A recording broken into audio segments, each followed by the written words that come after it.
everybody. This is Patty. Welcome to the Witching Hour. Yes, hour of the day when the veil is thin and magic happens. We have somebody really special for you today. A dear friend. He is a high priest or the high priest of the Order of the Dark Moon. He is an occultist. He is the owner and a teacher at the wonderful Crooked Path here in Burbank, California. Um, the one and only Sal Santoro. Welcome, Sal. Thank you so much for What's up? coming on. Thank you. This is great. Good to be back. It's been a while. It has been a while since I had you on, and this is great. And we just happened to see each other yesterday, and this is perfect because you've got a Yeah. bunch of good stuff going on. We met, oh my God, we both found out we had the same mentor and teacher and didn't even know it, Yeah. George Yerby, way back Yep. when.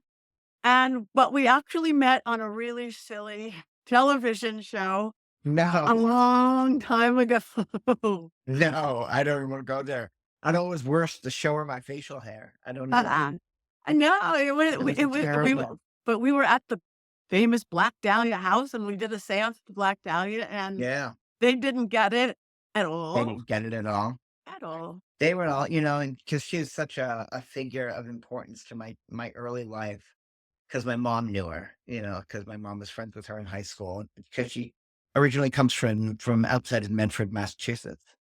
And that started my addiction. And so getting to be brought into that experience and meeting you, that was the beginning of our friendship for sure. It was, and it was great because you had Yeah. a big Black Dahlia on Yeah, your down arm. my arm. Beautiful Yeah. tattoo. Yeah. Yeah. Which is, how did they find you? I think that they're like, I know this, there's somebody I knew within the casting circle, and they knew that I have a background in the occult, and also that I was a Black Dahlia fanatic. Wow. And that's kind of how it started. It started because I think first thing I did was, before I did that, I did Beverly Hills Pawn. I did Beverly Hills Pond, so Yeah. maybe that's Yeah. it. They It was found like you. I did it for the necklace in Rosemary's Baby. Oh my God. Yeah. The best well, no, I'm wearing I did it for this pin right here. I really wasn't gonna sell it. This is an inheritance. It's fancy, 18 karat gold, blah, blah, blah. Yeah. And coincidentally, not even know you to be I've never worn this on the show before. Today I was drawn to put it on. And again, Wow. that's weird because that may That is be really where weird. we first got I've never put this on the show, and I just like, I'm gonna wear it. I haven't figured out if he's an owl or an alien. Yeah. It's got that owl, which is really sacred to so many Yeah, goddesses, specifically Hecate and yeah, Ereshkigal and a couple of the Mesopotamian deities for sure. yeah, so Very Chthonic. how apropos, as they s Yeah. so anyway, what tell us, well, about your path. How did you get here? How did you be interested in the occult? Was that something always? But it's ironic that you say this, because normally I don't like plug things, but I got to show you something or grab something. So now we got to go back, because you and I are from another generation. Yeah. We're both proud to be boomers. I am very proud to be a boomer. I am 60 years old. And it all started for me in New England in the woods. I grew up in New Hampshire, mostly all of New Hampshire, and Massachusetts. Both my parents were from Mass, but as a as a teen, preteen, moved to Nashua from Mass because it was a tax-free state. And my dad was like, "We're gonna get a house there." So I lived in the burbs in Nashua over the line. And my first best friend in life, who is no longer with us, who was part of the Veil in 2003 from not good reasons. But when him and I were young, we both had an it to practice and understand the occult. And again, as you and I are of that generation, you didn't have the opportunities or the things available to you that, back then, especially in New England. I mean, you're a California girl. I was a kid in a small town in New England, and I had to go dig for books as best as I could and go to the library. And the only two books that we could find was 777 by Aleister Crowley. Mhm. And that, if you know that book at all, you know that it is really intense and it's very advanced. And the other book that I got came out, now this would have been 1978, 77, 78, yeah. And this book came out in 1970, and it's called Mastering Witchcraft. And this is by a man named Paul Hewson. And this was the first book before Crowley that I ever read. And it's come back into my life recently, and I've been rereading it. And I actually, without even realizing it, utilized a lot of the components for initiations into my order, into my coven. And the four tenets or the pyramid of witchcraft is the first thing that you learn in this book. And I carried that with me from the 70s. Wow. And that's what started me on this path. So, That's and the weird beautiful. thing about it was Paul Hewson is now, I mean, he's a bit older than we are. I think he's in his 80s now. And I believe he's from Oxford. He's from England. I might be wrong on that exact city, but he's from that region, and he now lives in Los Angeles. Oh, So wow. he lives around here, and I became friends with him on Facebook pre-COVID. And I reached out to him. I've been reaching out to him for the past couple days. He hasn't responded yet. But the thing is, I really, really feel that this book really helps my formative years in the occult. And even with my other mentors and teachers years later, even someone like Jason Miller, Mhm. who is like a very important person to me in the magic world. I could go on to say I could say nothing bad about him. I mean, his praxis and his system of Hecatean magic absolutely reshaped my life and made me the sorcerer and witch that I am today. And he found his way into this book a couple of years later because he's a little bit younger than me. But he's the same way. It's a very formulative book, and it was one of the few books that you could get out there that wasn't about being Wiccan. Right. It was really about being a witch, and he explains so many different biblical and non-biblical perspectives on it, and Babylonian and Mesopotamian injunction, and bringing it into the world of the occult. And um, the first thing you learn is the Pyramid of Witchcraft. And the Pyramid of Witchcraft I use, and in my coven, when you join the coven, you learn the four tenets, and the four tenets are the Pyramid of Witchcraft. And those four tenets have keywords, and they are will, faith, imagination, and secrecy. And you need all four of these to build your pyramid. Because, like I tell my students, if one of these isn't in balance or in check, then what happens is it's like you're building your pyramid on the side of a sand dune, and it's going to collapse on itself. You Right. need these four components, and they And come out of that book. that's beautiful. And yes, things we work with, and Yeah, that's what we yeah. need. Speaking of balance, we are a bit of what, not that we're gonna get into world order or anything like No, that, I'm what's not. going on, but, it's have you noticed in your work and in your practice and everything in life, because the planet's a little out of balance now that you have to adjust? Yeah, there's a lot of adjusting that we have to do. I mean, socially, magically, spiritually, and you know, protectively. Um, you know, anybody that has a foundation in what we do understands that first and foremost, before you do anything in magic, you have to protect yourself and your environment to make sure it's safe when you're doing your work. Um, but even more so now with the socio-political structures and the imbalance in the force. you know, it definitely is showing more and putting a lot of people in upheaval. And, Yeah. as mentors and teachers and figures in the community, as you know, our job is to first protect our people, and that's absolutely my main focus. It's not to um, bash other people's socio-political choices or political choices. Um, it's not to bitch and moan about the choice that was made. It's about strapping in, keep our backs together and looking outward and protecting ourselves and our community. That's what it's about, Wholehearted. and moving Beau through it.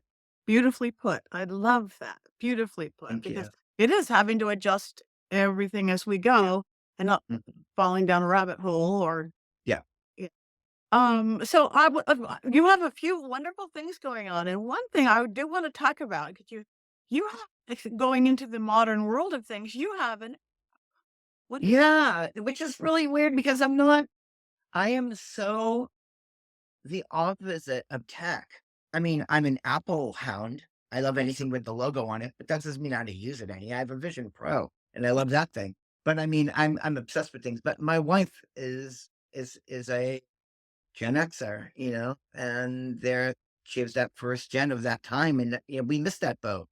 And so I don't get it. I don't get it. And the old man in me is crotchety about it sometimes.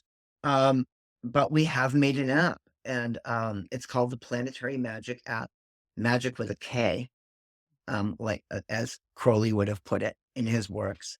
But Planetary Magic App is not an astrological app. It's not made for astrology. It's not made for trying to find Chiron. It's not made for the your astrological chart. There are plenty of apps out there for that. We have created this app off of my theories that I've learned and revamped and put them into technology that my wife has created. And it's all based on Ptolemaic scale. And for those people that don't really know what that means, um, Ptolemy was a Greek philosopher. And amongst a lot of the things that he did in the world, one of the things that he did was he created, in theories on the seven planets or heavenly bodies. At the time, there were only seven that they could see in their sky because of antiquated, you know, they use their eyes. They didn't use any technology back then, obviously. So the seven planetary spheres or the seven heavenly bodies, each one of those governed pretty much everything and anything on the earth. And as well as it being seven heavenly bodies, we're talking about when we talk about the seven planets are Sunday, the sun, Monday, the moon, Tuesday, Mars, Wednesday, Mercury, Thursday, Jupiter, Friday, Venus, and Saturday, Saturn. You'll notice that I did not bring up the earth because the earth is in the microcosm. It's the firma. It's the foundation. It's where we reside. We didn't know what we were on. Some theorem was we were on a plate, you know, not, you know, not unlike some modern people think. Right. Um, Fire. surrounded by these river barriers and these water barriers.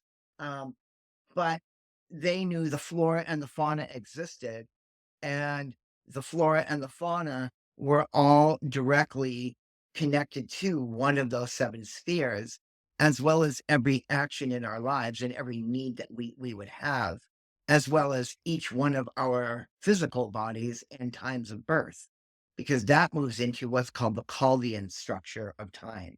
And in antiquity, when the sun came up in the morning, that was the start of the new day. And the day did not end until the sun came up the next day. It didn't end at midnight, it ended at sunrise the next. So because of this, they moved it in this certain manner. And theoretically, when the planets are moving into these days, they're closer to us. So now how that translates for us magically is also through the means of Kabbalah and ceremonial magic. We have realized that the cross correlations of seven of the 10 Sephiroth or Sephiroth spheres on the tree of life correlate to the 7 heavenly bodies, minus 3, which are Keter, Malkut, and Chokmah. Now, these emanations don't hold heavenly bodies in them in antiquity. In modern times, they do, but that's magic is in this way is an antiquated system. But why change? When it works, right? So this is also how they got their 7 names of the days of the week. When you look at these words, Saturn day, Moon day, Sun day, and some of them aren't as obvious, like Mars day is Tuesday, which is very close to the French version of it, right? Juno, Jupiter, Thursday. So these then matched up to the colors on the Sephra, on the 7. So going back to that scale, Moon day, Monday, is going to, in antiquity, was violet. And when the color violet was then also readapted partially as white. And that's because how people see the moon, right? Tuesday is going to be red. Wednesday is going to be Mercury, which is orange. Okay. So Tuesday red, Wednesday orange, Thursday Jupiter blue, Friday Venus, which is where we get Kabbalistically it would be green, but then because of pop culture in modern times, we've also seen it as pink because we associate Venus with love and love with Valentine's Day, right? So that's why that got readapted. But you can still use both colors. And then Saturn Day is black. That's why most people, without realizing it, are like, oh, I need to wear a black tourmaline to protect myself. Well, what it actually is doing is the tourmaline around your neck. It's not because it's a tourmaline, it's because it's the color that it is. And that black absorbs anything coming into it. That's why we as witches and practitioners wear black so often, not because we're goths, but because it's an absorbency, right? It's an absorbency of negative energy. So it doesn't affect us magically. And then Sunday is going to be gold or yellow. And so because of this math system, now you realize that like on these certain days of the week, I can't go into these in too much detail, but each day, like Monday, moon protection, Tuesday, war or romantic love. Okay. Wednesday, communication, removal of obstacles. Thursday, this is where our flow of money comes in. This is where our productivity comes from, real estate. Our careers develop through Jupiter. Okay. Friday, Venus. This is more monetary amounts of money. Like if you need a denomination of money, like I need $7,600 or whatever the figure may be, this is where you go to Venus because it's pulling the increment down.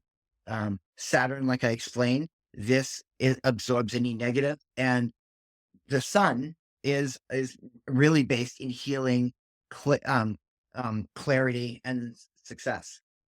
Each one of them also does other things, but now that we've got this out of the way, we've smashed it into this app.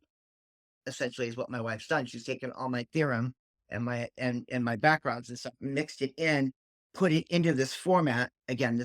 But I should also state it's not something I invented. It's been around way before me. We just correlated it. So now, when you come into my store, why my store has become so popular and so workable for people is we don't gatekeep. I make it my job is not to sell a candle to you. My job is to broaden your horizons and show you that magic can work for you. And that system runs through my entire store that's on that app. And my wife's even got as far as to make these little miniature $8 spell kits with the candle, the oil, and the herbs that match the planet to get the job done. And, I'll spend time and talk with people about it. And now I've got people on this and they're learning to work with the planets because really I've worked in a lot of great stores in Los Angeles and I've been blessed to have some great mentors. being George, Judith Dufresne from Eye of the Cat in the 80s. Me too. I worked with Griffin for many years, and I was in his coven with Raven at Wildswood when we had Raven's Flight before Green Man was developed. So I've been around all these people, but a lot of the development that and things that we were seeing back then was uh, because of the pop cultural mm, push of Wicca and this one philosophy. It made people see things in only one way instead of the spectrum that magic offers, right?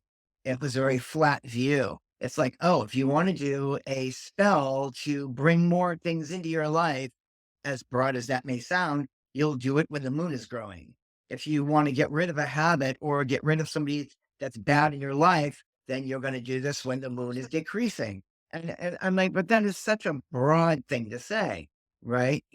So planetary magic is older than that theory. It's mixed in Hebrew mysticism and the Chaldean structure of time. And so that's why we use it in the store. And that's why now people are moving quicker and they're taking the time to understand. Be, because being a boomer, I'm not a Tic Tac guy. What the hell you want to call that? Talk. Yeah. TikTok. Not I've talk, never witch been on it. talk. Yeah, Yeah. I've never been on it. No, I don't know it. I just got my Instagram, I am definitely older. And so my view is here. Like people are like, oh, where can I see your classes online? Because everybody does something online. You don't see that. I'm limiting myself. I know that, but I need to have my students in front of me. You know what I mean? I like my interaction. And like my last 101 series had 48 people in it. That's amazing. Yes. So your app, you have this app and it's Planetary Mhm. Magic. What is the app for? Why would I want the app? Like, So exactly what we were talking about when I explained to you how the planets work. The app is created so you can be like, I'm looking for a spell in prosperity. So you open up the app, you go to intentions because you've got these drop downs. You've got intentions, planetary hours, and planetary days. And then you've got actually another subgenre that is herbs that associate to the planets. But let's just stick with the top one first, like intention, prosperity. You run that word into it and you run it into the doohickey or whatever the window is. I don't know what they call that. And then that shoots it in. And when it does, a window opens up and it'll be like, prosperity spell. Now you open that window up, tells you the candle, the herbs, the oil, and the times in which to do the work. Like it's beautiful. that fast. Yeah. And teaches you how to write a petition of intent. Um, so you can run a myriad of any reasons. Road opener, love, vanishing, finding, love uncrossing. Whatever these buzzwords are, you can put in there. Or if you know that I am doing like I want to absorb this negative energy into Saturn. Now you know it's a Saturn working. So now you go to the planet. And then that opens up a window and it will say, okay, planetary hours are here. And so obviously, yes, Saturday, like I discussed earlier, Saturday is Saturn day. But what I didn't share with you, that will come up in this app and make it even easier than what I've explained is that, and this is where I usually lose people, just to explain it to the public. This morning, when the sun rose at 6:47 in the morning, if I'm being hypothetical, it became Mercury Day. Okay. And now we know until the sun comes back up the next day, we are in the day of Mercury. But every hour after that first planet goes into a succession of the six other planets in an order, in the order of how they're moving around us right now. So not only can you do that Saturn spell in Saturday, but if you can't wait till Saturday to do it, you just hit the Saturn hour that's coming up. So That's it's going to, great. yeah, so it's going to give you these specific times in the draw out of, the herbs, the oil, the candle, and it'll say 6:47 p.m. tonight, or 3:30 in the morning. Usually every planet can be hit 3 times in any day, because the That's planetary hour sometimes is 57 minutes. Sometimes it's not quite the hour that we know, but that's because it's moving with the sun, right? So, right. so that is how it works easily. That is Um, fabulous. So if yeah, somebody was new to the craft or new to absolutely, you can spellcasting, use it. they could do it, or an old Yep, pro can go, "Let me go do this and do yep, what I'm doing." you can knock it out. And so I can give you a little bit of background on what it is. So when you're looking for it, you're looking at it's on Google Play, it's on Apple. Um, it is called the Planetary Magic App, PLANETARY app. Okay, that's what you'll look up. It's a black app with a 7-pointed star on the front of it, and you can get it at $2.95 a month. You can get it for $29.99 for the year, or $49.99 is lifetime. We're constantly updating the app and doing new things. It coming up in the near future, you can also now take a buzzword like I want a new car, and make a sentence and then make a word out of that. And there's a way of doing that. So you'll get directions on the app, but essentially you'll come up with a series of letters, and you feed that into the server, and it will create a sigil for you that you can then print and use. Wow. Yeah. So That is great, because that's I am big on sigil work, and I'm a me too. bad artist, and I'm a Yeah. bad artist, so it's like Yeah. in my head, it is beautiful. So Mhm. it will, I'm sure, draw much better Yeah, than yeah, so I. that's going on with that. Wow. Yeah, so there's so much going on with new features. Poppy's really running that. She every once in a while she'll be like, "So what do you think of this? So what do you think of that?" And in the beginning of it, I was like, "Oh, I don't care about apps. I don't want this to be on an app." But you know what? We're feeding the world, We're and feeding. we're all over the world magically right now. A couple Yeah. people are like, "This doesn't make sense. This is not telling me anything about astrology." I'm like, "It's not an astrological app. Yeah. It's for witches." It's for practitioners of Oh, the magical art. it is beautiful. I have it on my phone, and I'm gonna even know how to use it more now. Yeah, So it's you super have to check it easy. out. Planetary Magic. Yeah, Oh, it's great. So it thank is, it you. is. Yeah, Also, while we're here in the ending of January, you have a fundraiser of some kind of a thing I going on. do. Sort of a, I do. Very, very happy about this. You know, I'll preface it by saying that um having a coven, like a real coven, is not what it's cracked up to be. It's work. I mean, I've yeah. been working for years with my coven. I've got people that are now second degree in the coven. I've got people that are new first degrees. Now, starting next month, I've got new dedicants. So we pride ourselves, and we have created our coven manifesto, because when you join the coven, you have to you have to write your own manifesto, and it goes into the coven bylaws. And we have bylaws that are signed every 6 months. So we are constantly trying to develop and move forward. And part of that development and part of our manifesto and our ode is to take care of our people and our community at large. And as most people everybody in the world knows, we were devastated recently by a lot of fires, and a lot of our friends were displaced. And right when it hit, I set up a camera and got on Instagram and was like, I promise you, we're going to get on this. We're going to stick together and just hold our ground, be proud of Los Angeles, despite what anybody else says out there. LA is a beautiful city with hardworking people, hardworking people. And just because they work in the film industry does not mean they're millionaires. No. They're people that pay their bills, that have children in school, that have car payments, and live just like everybody else across this nation. And it really, really hurts to see judgment being passed the way it has been passed on us. We are a very important state in this union, and we provide a lot for the rest of the states Mhm. because we are so large. and people would need to first and foremost remember that. Sorry about the apple crate moment, but I No, love no, LA. it's okay. Go. Apple LA's Cradle. yeah, LA is my it's my home. Our, It's our home, our and home. it's making me tear up a little bit right now. Um, but I decided I got with my counsel in my coven, and we decided to put together an event and fundraiser so we could get relief for people in Los Angeles and animals, especially not especially, but animals equally so. Animals have been displaced, and people are like, "Well, why are wild animals in these neighborhoods anyway?" It's because what we've done all over the world is we've displaced animals from their natural habitats, and they're running scared. So we need to take care of that. It's our job. That's, and I don't say this word much, but that's karma.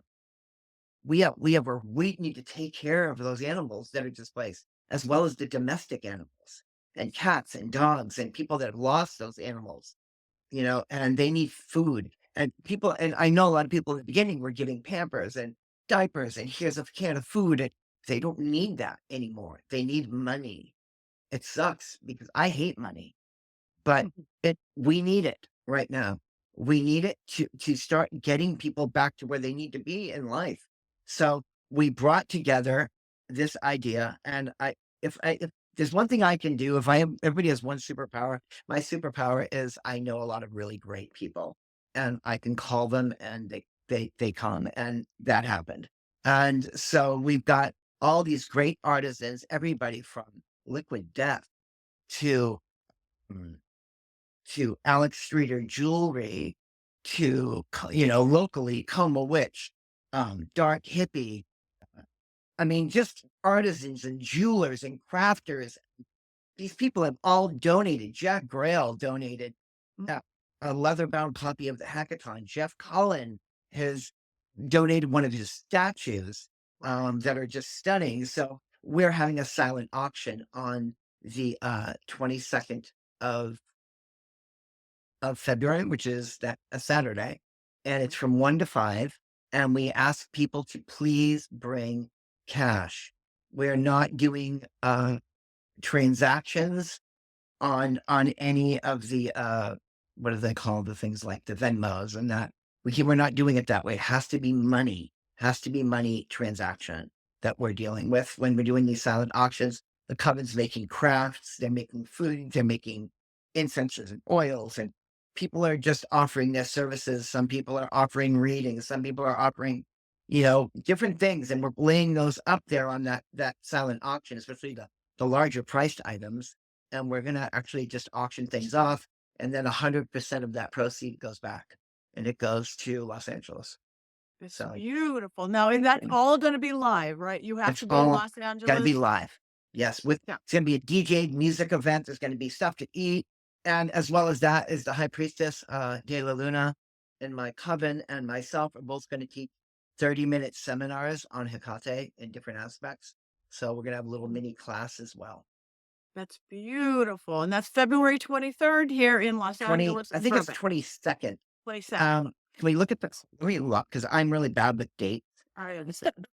So I think the 22nd is a Saturday. Yes, it is. All right, February that's it. 22nd. February 22nd, 1 to 5 at the Crooked Path. The Crooked Dude, Path, yeah, it's 2020 West Magnolia Boulevard in the city of Burbank, California. And it's going to be a pop up in the back of the store, which we've got a very large area for. And then the little classes will be going on upstairs. So yeah. that's what we're doing And for that. for you in the area, or it's worth a trip in, you guys, you're going to love this shop. And Sal, you are the best. I mean, your products, your candles, you are the best incense maker I know. I'm going to You. bring my jar of this Yeah, into you I now. love Going making here. your blend. Yeah, Yeah. yeah. The best. So, So oh, thank you. It's just we really need to keep our people together, right? we got people take care of. It's us. So, Yeah, all right. Well, before we go, tell people where they, again, you said where the cricket, but where they can, again, find you. I know contact that's me. not your strong suit, but your website, your Yeah. social media. Okay. So you can always find us at thecrookedpathshop.com. The Instagram is crookedpath_LA. Um, There is also my Instagram, and a lot of people reach out to me there and ask me magical questions, and I'm very open to it. So if you want to add me and just ask me questions about spell work, I don't care where you are. You can talk to me about that. You don't have to come into the store. You know, and my Instagram is Salvatore. That's SALVAT as in Tom ORE underscore modern witch. So it's Salvatore underscore modern witch on Instagram and Salvatore Santoro, obviously, on Facebook. Um, and while you were there, well, one last thing I'd like to plug is if you have any questions, you can also go to my Coven Instagram, which is Order of the Dark Moon. And if you're in the store, you want to travel into Los Angeles, again, this is not about buying things. I have to stress that my store also holds one of the only free standing temples to Hecate in the country. And it's very active, and people go up there. You can go in there, lock the door, and work, and you can be there for 20 minutes or 6 hours. It does not matter. As long once you go in there and close the door, it belongs to you. So if you want to see some amazing artwork in a beautiful temple dedicated to the goddess Hecate, please come in and see the temple. And And the Jeff Cullen statue you have there is like yeah, something no one's ever seen. It's yeah, like, that's a custom one.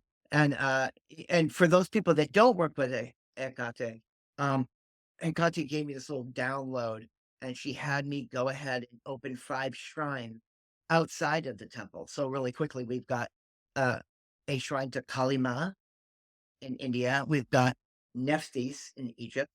We've got Goldvig in Hell in the Nordic tradition. And we've got Santa Muerte, a shrine to her. And we've got an active shrine to Erishkigal, which is what most people consider as the Lilith construct. But there's a shrine to her there. So you can use all of them. But that's pretty much it. check out the Crooked Path of Root. Thank you, Sal, my dear friend, Thank you so much. for bringing your beautiful magic to the Witching Hour. Thank you. And I'll look forward to seeing you Sunday. Yes. Magic. All right. Thank you.